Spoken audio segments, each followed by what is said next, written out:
Hello and welcome back to an Infinity the Game tournament recap covering my attendance at CanCon 2023. In the first video, we talked about the lists that I took, why I took them and what I didn't take, and covered my first game against US Ariadna. And now we're playing Unmasking against Steel Phalanx. As a reminder, this is the list I would end up playing in all 5 rounds, and is actually, I think, a bit of a showcase in why, despite the fact that Unmasking ostensibly is a hacker bonus scenario, I think really incentivized me to play Tohaa. Tohaa are, despite having functionally no hackers worth a damn, one of the best factions in the game at unmasking because of the presence of tack wheel officers. The fact that as Tohaa you can kill HVTs through walls from 8 inches away gives you a huge amount of tactical flexibility in unmasking, and in fact, if you need to, the ability to just play the scenario and totally ignore your opponent. That's not how I prefer to do it, but if you have to, you can. And that is a really, really useful deal because it means that you always have an out. As long as there's one tack wheel left, basically, you can play unmasking just about all the way to completion. So, this is the list my opponent would be using, and actually, full disclosure, this game was against Sam from Canberra on a Canberra table, so this game may look a little bit similar to some of the games I've reported on previously.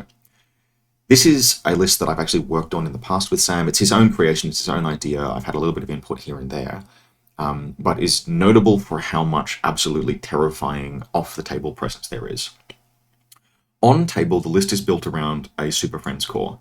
So it is Machaon, Uteros, Phoenix, and Ajax. That link is expensive as hell, but good as hell. There are 2 very good specialists in there. There are 2, the whole list is very good, got very good gunfighters. There are smoke and eclipse grenades present on high fizz. Uteros, having structure, is a piece that can push through Tohaa elements. Yes, he can't be healed by Machaon, but he's got a potentially burst 4 Mark 12. And then of course Ajax has his combi rifle. So this team just punches on incredibly well. It's all got stealth. It's probably the strongest, like peak Super Friends Steel Phalanx link, and it's very, very strong. It is supported by Netrods and Lameds, just to give it some orders, so it should have 8 orders going into the first turn, plus Uteros's NCO. And then the group is otherwise concealing a pair of Ectremoy off the table. Ectremoy, now they would be important this game, but only a little bit important. They are incredible 20-point pieces. Like, 2 of them, in some games, I would legitimately just first order drop an Ectremoy, second order drop an Ectremoy, one of them will land, and then go to town. When it doesn't land, we'll turn up on your deployment zone, and okay, it's a 20-point regular order. Not the best, but like, one of them is going to land and do work. Group 2, we have a Daleth, Rebot, and a Warcore as the only visible pieces. I actually really like this, by the way. This is like 2 or 3 orders for the Daleth to do something kind of useful every turn. Absolute minimum, it moves forward and goes into suppressive fire, but 3 orders is like just enough for it to press a button occasionally. So this is just like really nice support, and the important thing about it as well is, so initial versions of this list were condensed down into kind of one combat group, like a little bit more elite in some cases. Maybe Hector was present, for example. So the order count was the same, but having just one combat group meant that your opponent could like identify exactly how many things were off the table, because it would be like 8 troopers present. Okay, cool. There's almost certainly some combination of Agima and Ectremoy, and then once those are revealed, because there's no second combat group, you know that you're in the clear. Whereas in this case, the presence of a Daleth and a Warcore in Group 2 means that there is a Group 2. So you can't be totally sure how much is left off the table. And I actually, over the course of this game, would underestimate how many things were still to turn up, but was nevertheless having like panic responses about the fact that Atlanta might have been out there somewhere. So I like this list a lot. Sometimes those Agimas are just going to absolutely win you games. And I think, for example, if I had been playing Hacker's Lamb, I lose this. I lose this in a heartbeat, because you throw some smoke to get past Phoenix, and congratulations, you've just made things worse for yourself, because now that Agima is smoke shooting you. So overall, I really like this list. I think the biggest issue it has really is just you're playing with relatively limited orders, but Sam is a virtuoso with making that team do work. And if Phoenix goes down, your ARO presence is now just those Agimas, but like, God, that's a lot of ARO. Phoenix can be deployed as an ARO piece, and often is. He's so hard to put down because he'll usually just take a wound and drop prone, and then the Agimas are just powerhouses. So really good Phalanx list. Ectromoy recommend, Agima recommend. I did not see Sam do that this game, but one of the things I would recommend he learn to do is actually from time to time go active with those Agima. The only vanilla smoke in the list is Phoenix, but you can smoke shoot with Agima Marksman.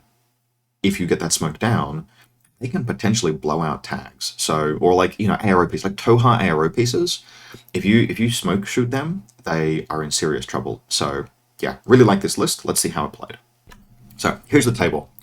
Canberra table, and it is set out in a more open configuration than I, for example, would usually deploy it in. Now, you'll probably recognize this from previous battle reports, but there are a lot of very long fire lanes on this table. For example, there's an almost deployment zone to deployment zone 1 kind of here.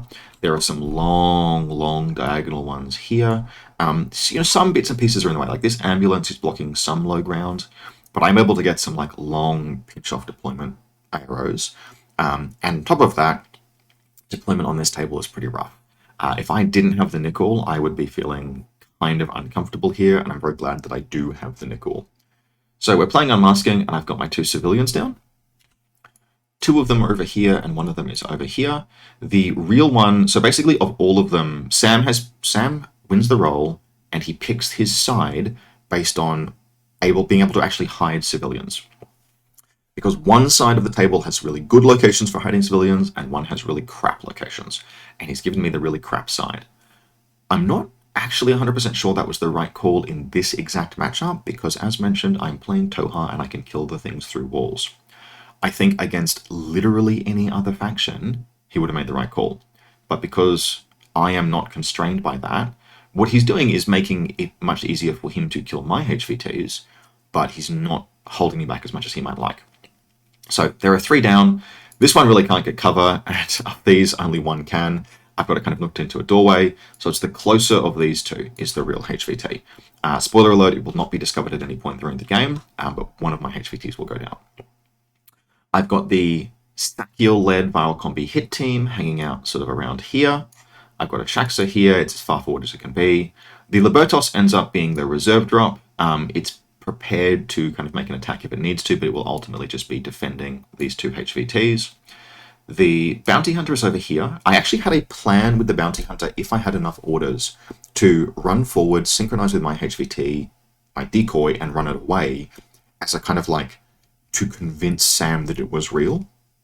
But it never happened. I never had enough orders. It just stayed there the entire game until he killed it. And then on this rooftop here, we have, so this photograph was taken slightly after the first turn, but we've got the Sookwhale, HMG, McCall, and Tackwheel Officer. I'll explain what they're doing in a moment. And then we have a fire base down here. So Kael'ta, K1 Sniper, and then McCall. A Nickel. Importantly, the Nickel is far enough away that if it gets copped by a missile, it's not going to hit that Kael'ta. I'm fairly good at eyeballing that these days. It's harder to eyeball that off of a medium base, but I'm like 92% confident, and it never took a shot, so that's fine. And then the Tackwheel Officer is on this rooftop here. And Diplomatic Delegate is down there. For Sam's part, his primary fire team is spread out in sort of like this space here. So there's Ajax, Machaon, Uteros, and Phoenix.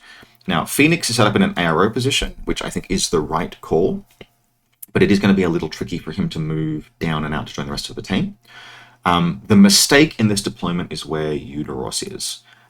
Sam has seen both of my snipers before he deployed anything, but where Uteros is positioned, if he stands, he will be shot. Now, yes, he's Mimetism 6, you can get down smoke, etc., but that was an unforced error and would hurt him on his first turn.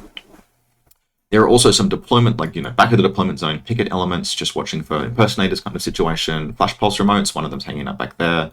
The net rods both land just fine, which is good for Sam, because on this table there might not have been good net rod walk-on positions. And then the 2 Agima marksmen I will eventually learn. One is here, and one is sitting phased inside of Phoenix, ready to emerge when an ARO is given.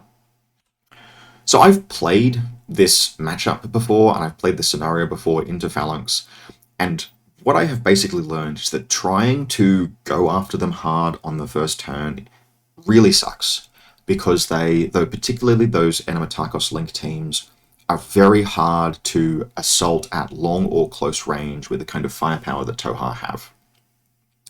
Basically nothing in the entire army reasonably puts down Phoenix kind of ever. It's always a crapshoot, and even if you get past Phoenix trying to close assault those positions, they dodge on like a bajillion, and you can't really ARO fork them. Like normally you would present a template at a Link team, and if you covered a couple of them, they'd be in this awkward position where they would have to either dodge or shoot back and cop the template.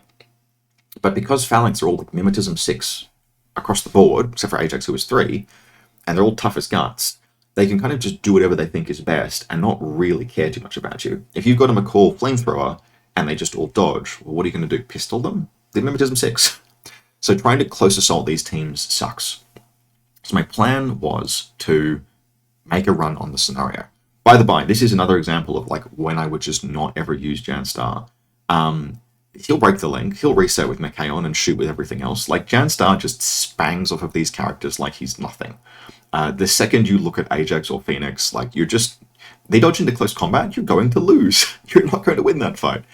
So yeah, it's I'm really glad I had a list without Janstar to play into this matchup.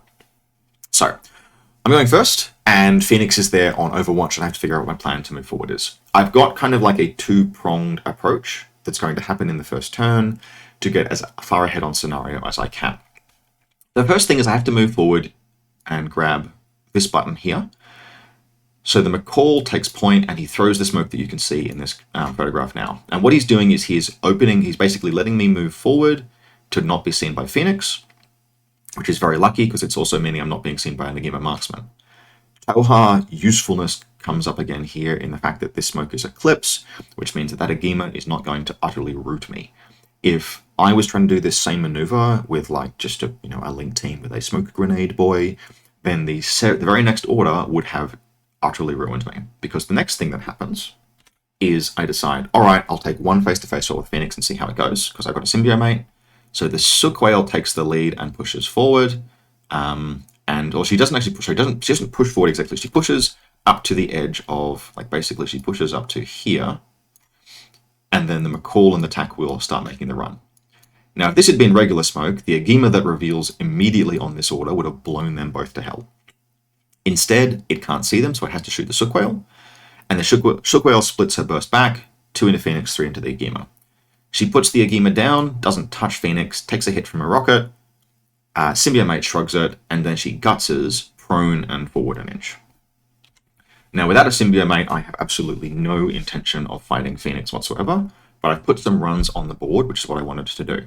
So basically, the rest of this group's orders are spent doing the following. We get more smoke down here, basically in this space. I pick off this objective, reveal a HVT. I actually reveal this one here, and I can tell I'm like, that one, and Sam is sweating a little bit here. I picked the wrong one, but that's fine. And I move the Link team so that the McCall is on ground level there, the Tack Wheel is knocked into this corner, and the Sook Whale is on the rooftop. And she actually takes like 3 orders and puts this flash pulse spot down. She can see it from up there. This is in the way of the Phoenix. There is an Agima down here that might have been able to reveal at this point, but it doesn't. And it's kind of smart that it doesn't, because I'm probably within 24, and I will just ignore the flash pulse, which is hitting me on 4s, and blitz that Agima. It would be on 10s. It would be 1 dice on 10s, taking 5 dice on 5s. On 13s. It was bad for it, so he keeps it hidden, keeps it secret, keeps it safe. That takes up most of my orders, and then I pause up and begin. Basically, I have a crack at that HVT, and then just move on to the second combat group before I spend all of my orders. The Lieutenant basically moves prone along here and pops down smoke so that I can get past Phoenix, and he pops it down kind of like in this space here. Zone of control, 8 inches. And then the rest of the orders are spent with the Delegate running up here and pressing this button. Now, I have kind of just like randomly avoided this Agima, but if it had revealed, say it was over here, for example, and it had revealed, I'd have been fairly comfortable with that because it's just a Delegate. She presses the button and she reveals this HVT, which is the real one. I spend all of the rest of the orders in my first turn trying to kill the real HVT and whiffing. And this is a thing that Ferryware will do sometimes. 2 dice on 14s versus 1 dice on 13s is not a good face-to-face roll. The only good thing about it is that it doesn't need line of fire and it's kind of risk-free. It is a lot like Guided in that respect, except you have to actually get forward and actually take a fight. Nevertheless, the fact that I could go through and kill those 2 models was really useful. It's just that I kind of failed. So by the end of the turn, both HVTs are revealed. One's a decoy, one's real. I'm in a really good position in terms of future gains, but I've not actually killed any. All I've done is press 2 buttons. I also have a link team that is heavily exposed. There's a McCall there, and there's a tack wheel there, which is really close to the steel phalanx. The saving grace is that there is an absolute ton of fire sniper overwatching into this space here, but my opponent's counterstroke is something that will potentially be very dangerous. Now, that's the worst case scenario, but as it happens, Sam stumbles a little bit on his first turn. He's a very good player, and Sam, if you listen to this, you are a very good player. But he got into his own head a little bit on this first turn, which can happen to the best of us. When he realized he'd made a mistake with Uteros's deployment, it put him in a bad spot. He wanted to get Uteros out, but to do so he needed to throw smoke. And he began by activating the link team with Ajax, who was the model in the most central position, but Ajax doesn't have smoke. And Mikaon wasn't in a position to be able to link with everyone else. The team was very spread out. What he ended up having to do to triage the situation is basically activate Mikaon, move forward, throw Eclipse, NCO Uteros to get him forward, and then spend a command token to reform the entire link. And this takes 2 more orders than he really wanted it to, because he's got to put Mikaon in a position where he can actually be the link leader without breaking Phoenix out of the team, then activate Mikaon, get him forward and throw the smoke, and then use Uteros's NCO order to move him forward, and then reform the link. So he's basically wasted 3 of his 8 precious orders, or 7 precious orders, kind of exfiltrating, of 9 precious orders, exfiltrating Uteros so that he can come forward with his model with structure that can't be ferrowed. He recovers a little bit from there, and he moves up and forward. Phoenix moves around. Nothing of mine can see him. I've got a little bit of visibility onto this bridge, but he kind of just avoids it. He just goes prone. He's not interested in the fight right now because it will be well outside of rocket range. This is, again, the advantage of being Tohaa with snipers. These pieces, look at this Nikul. This Nikul is on the back table edge. Partly that's because of paranoia about Ectromoy, but also it's because it absolutely maximizes your rocket range, your range bands against things like rockets. There is no way in hell that Phoenix up here, despite the fact that he could see these pieces, is going to be hitting on numbers that he likes. So he just stays prone and moves forward. Mikaon gets more Eclipse smoke down. Again, Eclipse is lovely. It's a wonderful luxury compared to regular smoke. It means that my Nikul will not be able to see. And he gets some smoke down kind of in this position. It's sort of like this, with the tack wheel officer in this corner there. Now, hang on, let me draw that a little bit better. Something like that will have to do. The important thing to note is that he cannot engage the tack wheel with a model on a 25mm base without leaving the smoke. What he does do is, because he's got Uteros in the link, under the new FAQ, Uteros is the one who does all of the work here. Uteros is the one that throws the smoke because he can't be ferrowed. Uteros is the one who presses this button because he can't be ferrowed. He reveals this HVT, and I think he does so very smartly. My rule of thumb with regards to revealing HVTs is reveal the ones you can actually kill. Don't reveal the ones that you think are the most likely to get, because you can never be exactly sure whether your opponent is trying to mind game you or make you second guess something, or has just rolled a dice to randomly pick the HVT. That's one that he actually has a shot at getting, and so he reveals it, but it is a decoy. He then basically spends the rest of his turn trying to find a way to kill the tack wheel officer, because the tack wheel officer is a threat to his pieces. Now, this is again where he's in his own head a little bit. If he had spent 1 more order moving Ajax a little further forward, my best eyeball said that Ajax would have been able to keep a tippy toe in the smoke and belt the absolute Jesus out of the tack wheel. But he's got his mind focused on Uteros doing it, and Uteros can't quite get there, and he's like, oh, do I move and do I dodge? If I dodge, everyone in the link will dodge, which will break stealth for everyone, which means someone gets ferrowed. And he's struggling with the decision, and eventually he just walks Uteros into CC. Two flamethrower hits, 2 K1 sniper hits, and a viral sniper hit later, and Uteros just dissolves. But he does crit, and I fail 2 of my 3 saves with the tack wheel, and I go unconscious.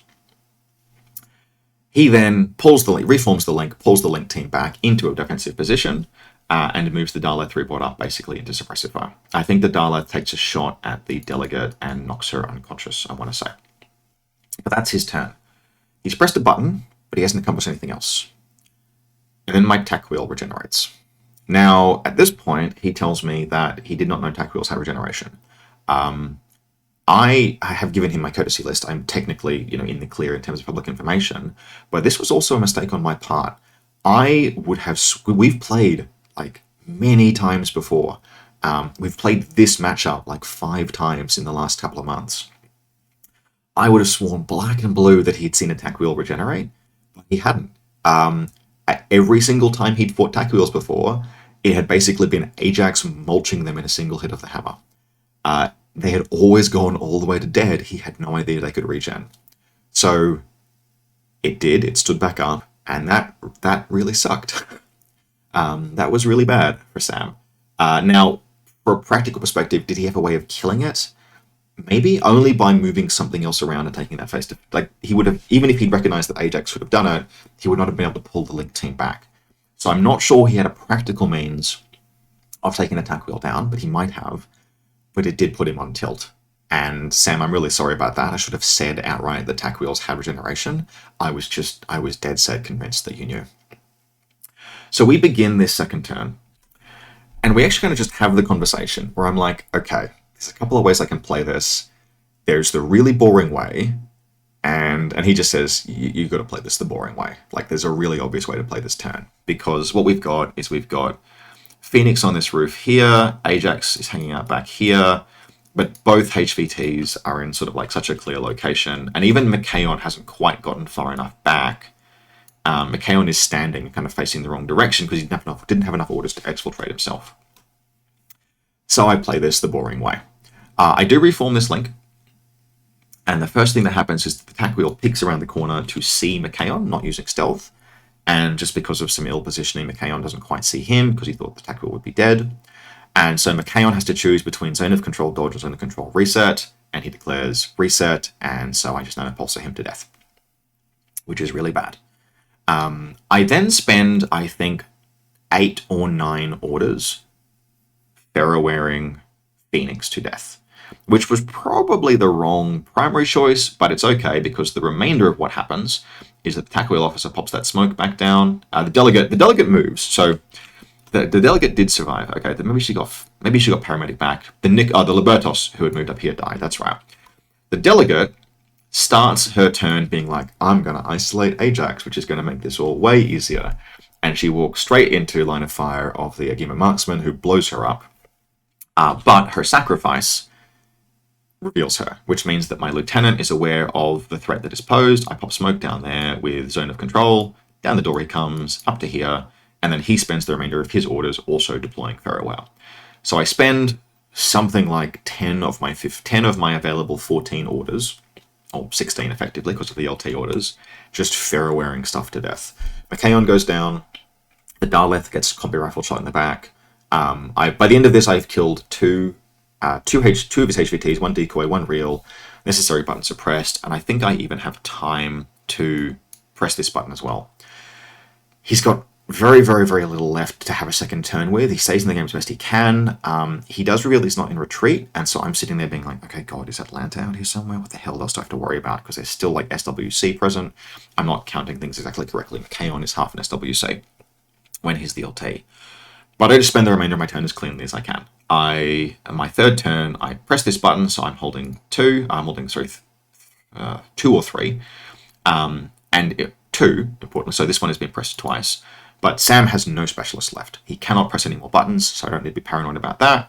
That reveals this, and then I put it out of its misery with the Sacuel viral combi, moving up to here just to sort of secure position. And I actually say at that point, I don't want to just call it there. Like, is there anything that you can do with your turn? And he's like, yeah, I'm going to kill your HVT. Your decoy. I'm like, you are? There's more? I revealed 2 Agima marksmen. There's more hidden stuff? And so then he just, 2 Ectromoy, just whoop onto the table. This biker is in suppressive fire, but she's at a slight angle because a bike is not big enough. It's too big to watch the entire table edge. So Dr. literally like boops on behind her, like lands behind her. She fails her dodge, and then he just pistols the HVT to death.